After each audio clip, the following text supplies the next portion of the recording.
पुराने वक्तों की बात है। किसी मुल्क में एक अमीर आदमी रहता था जिसके पास बेशुमार दौलत थी और बड़ी जागीर के साथ साथ पालतू जानवर भी बहुत थे। उस अमीर शख्स के 4 बेटे थे।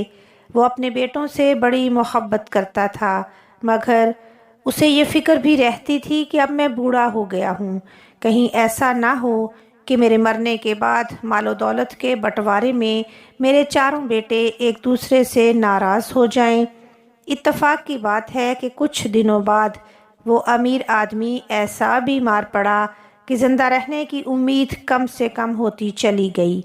उसने चारों बेटों को अपने पास बुलाया और साथ ही अपने ख़ास मुलाज़िम को हुक्म दिया कि 4 देगों का इंतज़ाम करे। बेटों को बताया कि जब मैं इस दुनिया से चला जाऊं तो आपस में मिलजुल कर रहना, मेल मलाप और इत्तेफाक में बड़ी बरकत होती है।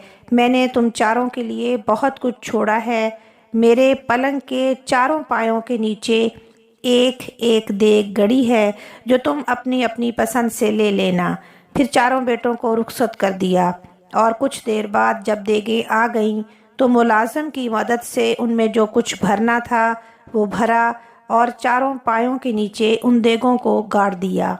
जब अमीर आदमी को ये एहसास हो गया कि उसकी आखिरी सांसें हैं तो बेटों को फिर अपने पास बुलाया और कहा, प्यारे बेटो, मालो दौलत के लिए अक्सर बड़ा खून खराबा होता है। मैंने अपनी पूरी मलकियत 4 हिस्सों में तकसीम कर दी है। तुम में से हर एक के हिस्से की देग तुम्हें मिल जाएगी। मेरे लिए तुम सब बहुत प्यारे हो, तुम सब मेरी आंखों के तारे हो। मैं चाहता हूँ कि आखिरी सांस लेने से पहले हर एक को अपना हिस्सा मिल जाए। चारों बेटों ने गर्दनें झुका दी और बाप ने सबसे पहले छोटे बेटे को अपनी पसंद का पाया मुंतखब करने को कहा। फिर दूसरे तमाम बेटों ने भी ऐसा ही किया और सब मुतमईन होकर बूढ़े बाप के पलंग ही से लगे बैठे रहे ताकि उसकी प्यार भरी नज़रों के सामने रहें। बाप के इंतकाल को इतने दिन बीत गए कि तमाम रस्में अदा हो गईं। 40वें का एहतमाम भी सब बेटों ने मिलकर बड़े शानदार तरीके से किया। दौलत की कमी ना थी, खैर खैरात के सिलसिले जारी रहे। आखिर एक दिन सब भाइयों ने फैसला किया कि अपनी अपनी देगों को देखा जाए कि मरहूम ने किसको क्या दिया है। चारों ने अपने अपने हिस्से की देग को निकाला तो इंतहाई हैरत हुई कि एक देग में हीरे जवाहरात थे, दूसरी सोने से भरी हुई थी, मगर तीसरी और चौथी देग में कुछ न था सिवाय इसके कि एक में मट्टी भरी हुई थी और दूसरी में सिर्फ हड्डियां थीं। जिन बेटों को हीरे जवाहरात और सोने वाली देगें मिली वो तो बहुत खुश नज़र आए, जबकि मट्टी और हड्डियों से भरी देगों वाले बहुत ही रंजीदा रंजीदा और नाराज़ नाराज़ दिखाई दिए। उन्होंने ऐसी देगें कबूल करने से साफ इनकार कर दिया और पुरजोर अल्फाज में शिकायत करने लगे कि मरहूम बाप का तो ये कहना था कि मलकियत में सब कुछ सबको बराबर बराबर दिया जाएगा। चूँकि चारों भाई अपने बाप को इंसाफ पसंद और नेक दिल ख्याल करते थे, इसलिए आपस में उलझने और झगड़ने की बजाय ये मुनासिब समझा कि कोई ऐसा अक्लमंद शख्स तलाश किया जाए जो ये बता सके कि मट्टी वाली और हड्डियों वाली देग लेकर वो क्या पाएंगे। जब तलाश करने के बावजूद कोई शख्स ना मिल सका तो चारों भाइयों को मुल्क के बादशाह का ख्याल आया कि बादशाह सलामत के दरबार में उनके बाप की बड़ी इज्जत थी। उन्होंने सोचा बेहतर होगा बादशाह के दरबार में जाएं और देखें कि बादशाह इस बारे में क्या कहता है। जिनको मालो दौलत वाली देगें मिली थीं उन्होंने भी ये सोचा कि बादशाह सलामत बड़े अक्लमंद हैं, वैसे भी ये कैसे हो सकता है कि हमें तो हीरे जवाहरात और सोने से भरी देगें मिलें और हमारे 2 भाई मलकियत से महरूम रहें।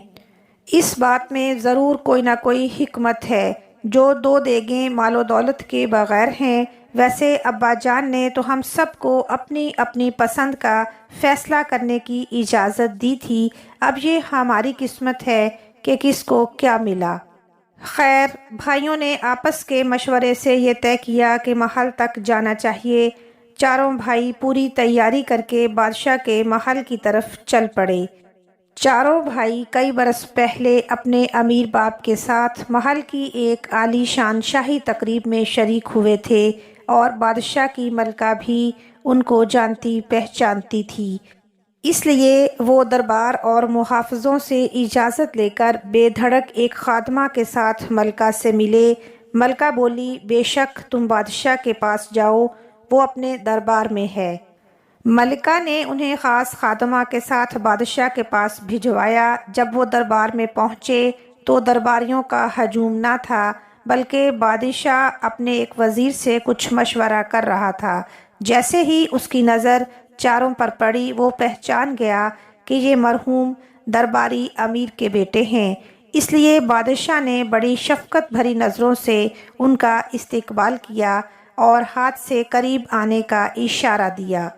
اور جب وہ چاروں بھائی بادشاہ کے سامنے پہنچے تو بادشاہ نے وزیر کو ان کے والد کی خوبیاں بتائیں اور اس کی وفات پر افسوس کا اظہار کرنے کے بعد وزیر کے پاس والی جگہ پر بیٹھنے کو کہا۔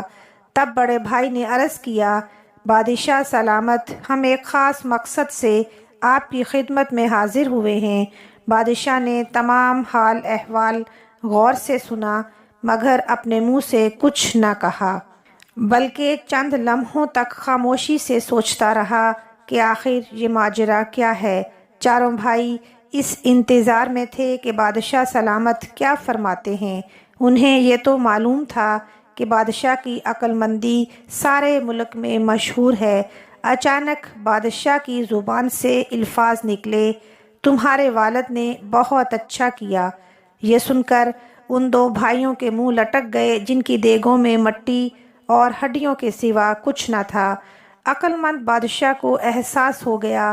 اس نے اپنی بات کو بڑھاتے ہوئے کہا، جس کو ہیرے جواہرات ملے وہ اس کی قسمت، سونا پانے والے کی اپنی تقدیر، لیکن مٹی اور ہڈیوں کی دیگیں پانے والے بھی نقصان میں نہیں۔ مٹی کا مطلب یہ ہے کہ تمام زمینوں کا مالک مٹی کی دیگ والا بیٹا ہوگا، اور ہڈیوں والی دیگ کا مطلب یہ ہے کہ تمام گھوڑے، اونٹ اور دودھ دینے والے جانوروں کا مالک ہڈیوں کی دیگ والا بیٹا ہوگا۔ بادشاہ نے جو کچھ کہا سب بھائیوں نے اس پر خوشی کا اظہار کیا اور انہیں احساس ہو گیا کہ واقعی ان کے ملک کا بادشاہ بڑا نیک دل اور عقل مند ہے، اور بڑے ادب سے شکریہ ادا کرتے ہوئے عرض کی کہ آپ کا سایہ ہمارے سروں پر قائم رہے، ہم آپ کے خادم ہیں اور انشاءاللہ مل جل کر رہیں گے۔ چاروں بھائیوں نے ادب سے رخصت ہونے کی اجازت مانگی۔ بادشاہ نے دعائیں دیتے ہوئے کہا، تم سب میری نصیحت یاد رکھنا، ایک رہو اور نیک رہو، اللہ تمہیں شاد آباد رکھے۔ اور اس طرح چاروں بھائی خوشی خوشی اپنے اپنے گھروں کو لوٹ گئے۔ دوستو، ویڈیو دیکھنے کا بہت بہت شکریہ۔ ویڈیو کو شیئر کریں، لائک کریں، چینل کو سبسکرائب کریں اور مجھے اجازت دیں۔ اللہ نگہبان۔